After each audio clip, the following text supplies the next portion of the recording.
Hi, hello. I, like a lot of the world, have just finished reading the book Spare, which is a memoir by Prince Harry, and I feel compelled to chat about it. But before I do that, I just want to throw a few things out there. Number one, I'm not a book reviewing expert, so I don't know if this will be weird or cohesive or whatever. Number two, I'm not super into the royals. Don't let that keep calm and drink teacup strategically placed in the background fool you. I know a lot of people love their royals, and I just don't want you to be offended when I say it's really not that deep for me. Totally fine if it is for you, but for me, not that serious. I just love books and escapism and some tea and some pop culture. And this book is like my worlds colliding. I have never pre-ordered a book faster. Harry has been absolutely unhinged, kind of like that rogue piece of hair at the top of my head.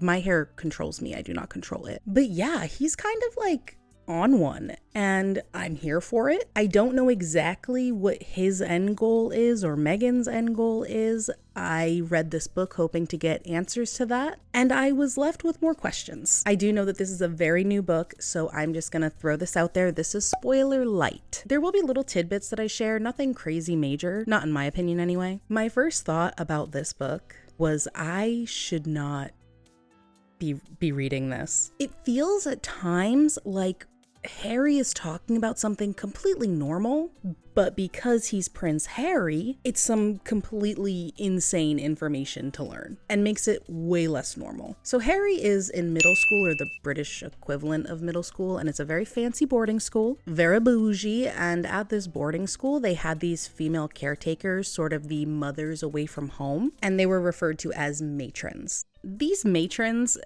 bathed these boys to some degree, which is weird in itself. I'm Chris Hansen. No, you're not. Yes, I am. No, you're not. Yes, I am. But what I'm referring to specifically that was like very odd to read. Harry said this was all very confusing because one day the matrons, or some of them, were hot. Puberty's normal and having crushes is normal, and this change of life is totally normal. But I feel like I was reading a diary pulled straight from under 12-year-old Harry's pillow. So the events occurring were totally normal, but the circumstances in which we are given information about said event. What would you do with a brain if you had one? Yeah, it felt pretty intrusive, which for me at times was completely fascinating. At other times,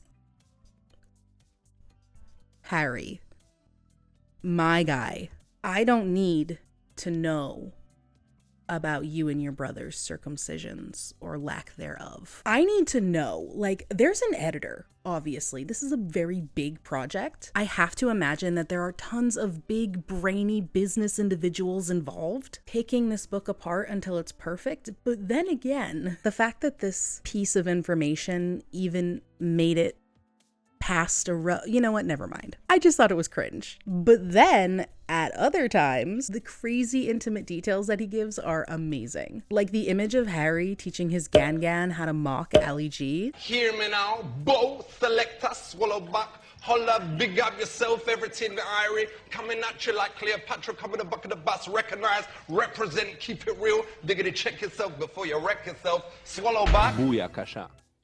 Absolute perfection. That actually cracked me up. Harry shared in the first part of the book that there's a section of Balmore that is very confusing. It all looks very similar. And he said it was very easy to accidentally walk in on his pa doing these PT style exercises while in his boxers. As you can see, Harry has no problem not only sharing his own mess, but also the mess of others. He has no problem telling that really embarrassing story about his pa.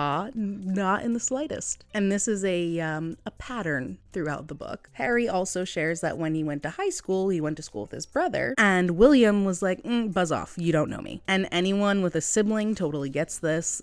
Going to school with your younger sibling sounds like a nightmare. Shots were fired at his dad quite a few times. Metaphorical shots, of course. Harry said that after Diana gave birth to him, his dad said to his mother, "Oh, sweet, guess my work here is done," or something along those lines, and ran off to be with his girlfriend, who we learned that Harry is also really, not a fan of. Harry had absolutely no problem dragging his family. None. Now, I'm not a doctor, I do not diagnose, but I feel like from reading this, Harry is very deeply still affected by the loss of his mother. Understandably so. There's just so much like toxicity and rage, yuckiness and hatred when it comes to the media, which again, understandable. The press and the paparazzi quite literally were at fault for the death of his mother and also completely ruining his life. I would think it's more abnormal to not have feelings of rage and toxicity in that situation. In this book, he reminds me of like a wounded dog backed into a corner just lashing out. And I don't think his rage stops when it comes to the press and the paparazzi and the media as a whole. There is a lot of bad blood when it comes to the royal family, not just like his personal family, but the royal family as an institution. I know Harry's not a perfect person. No one is,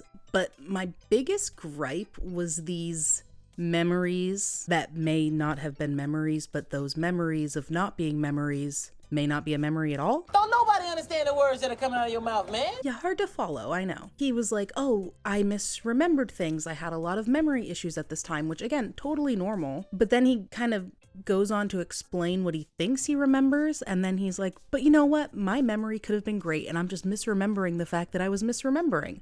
And it's annoying enough when it's a misremembering. It's kind of like, okay, well, we're already taking it with a grain of salt, but now we have to take it with an extra grain of salt. I don't know if that's how that phrase would go, but anyway, we're taking it as a grain of salt, and then he's like, oh, my misremembering memory. Okay, another grain of salt, and then he's like, but I could be misremembering the misremembering. What? I will say, like, there is a chance that, yes, that is all very honest, but I also think maybe it's a bit of a scapegoat, whether I don't really know a lot about what he said in the past. Anything before him and Meghan went on Oprah, I'm not really up to date on. So he might have said things in the past and can now cover it up and be like, oh, I just misremembered. Or maybe something in this book is not true, and in the future he can be like, well, I told you I was misremembering. I don't know. I want to believe that it's truthful and it's honest, because it can be a real thing. I believe that, but it seems like a bit scapegoaty. Something else, I don't want to say alarming, maybe illuminating would be a better word, and again shows how affected he was by his mother's loss, like severely affected. Probably to an unhealthy degree. Again, not a doctor, but it seems pretty obvious that this isn't normal. He was having delusions that his mother was still alive, but he was also like, I don't know how to explain it. Like, he would see an animal, I forget which one he saw, and he was like, oh, that was my mom, or like, you know how we see a cardinal and we're like, oh, that's my loved one that passed. I can't speak to whether these are quote normal unquote, because what's normal when it comes to grieving. I just think that the most concerning thing was that he truly believed his mother was alive out there somewhere, and she was just going to come back for him when she was ready. He thought she was in hiding. And this went on until he was well into being an adult. I believe his early to mid 20s was when this kind of stopped. Personally, this was one of the most devastating parts of the entire book for me. The whole idea of the heir and the spare thing completely blew my mind. Harry says that him and William were often referred to the heir William and the spare Harry. He says with no ambiguity and with no judgment, but it was very frequent that they were referred to as this. Like, I'm sorry, what? You're calling a child a spare? You're telling a child that his existence was basically for his brother's existence? Like, that's all his life was for? To give bone marrow and blood and kidneys to your brother if need be? This is what he was being told as a child. Harry insists that he took no offense to this. He didn't let it bother him. He's like, this is just how it is. This is our world. So I'm not gonna be bothered enough to let it bother me, which is great.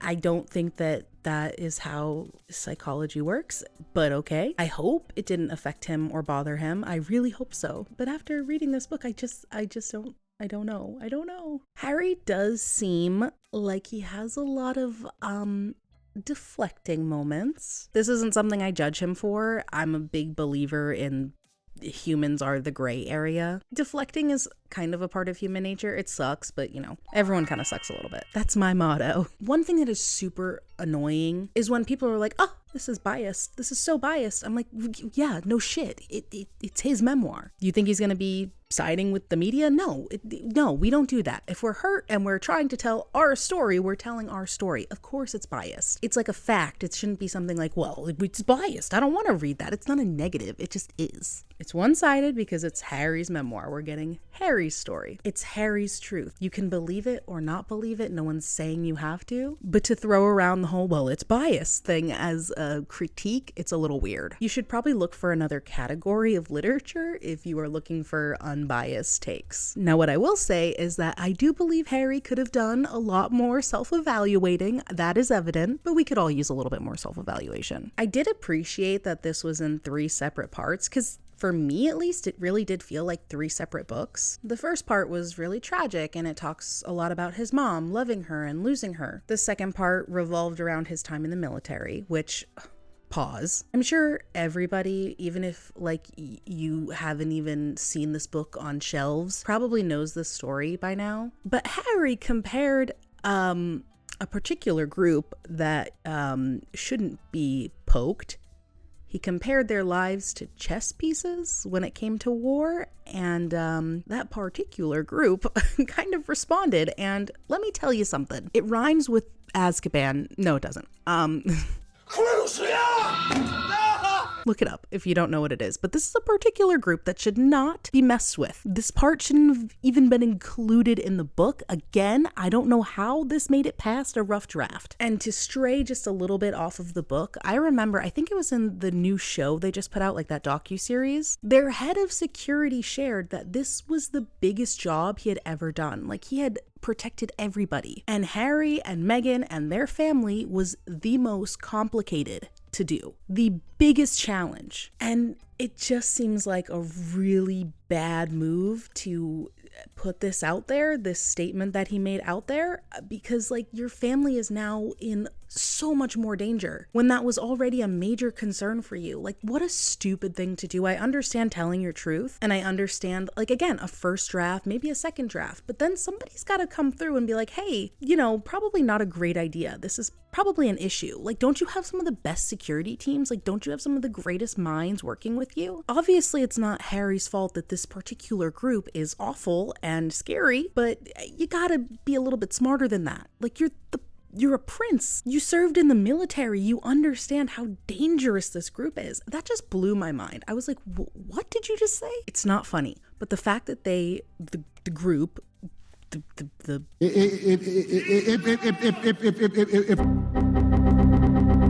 Voldemort, we'll call them, the fact that they responded on Twitter, I'm like, what's going on with our world? Why? What's happening? Why is a schmererist organization having Twitter fingers? Huh? We are living in a weird world. Now, the third part of the book is when Meghan comes in, and it gets really scary reading about everything that happens with the press. This part of the book, I'm tiptoeing around saying anything because it is the best part of the book in my personal opinion. It's messy. There's tea. There's heartbreaking moments as well. I mean, it's like a roller coaster, and it definitely keeps you engaged and interested. And FYI, if you have been following everything Meghan and Harry have been doing on their global media tour that they've been doing for like 2 years, more power to them.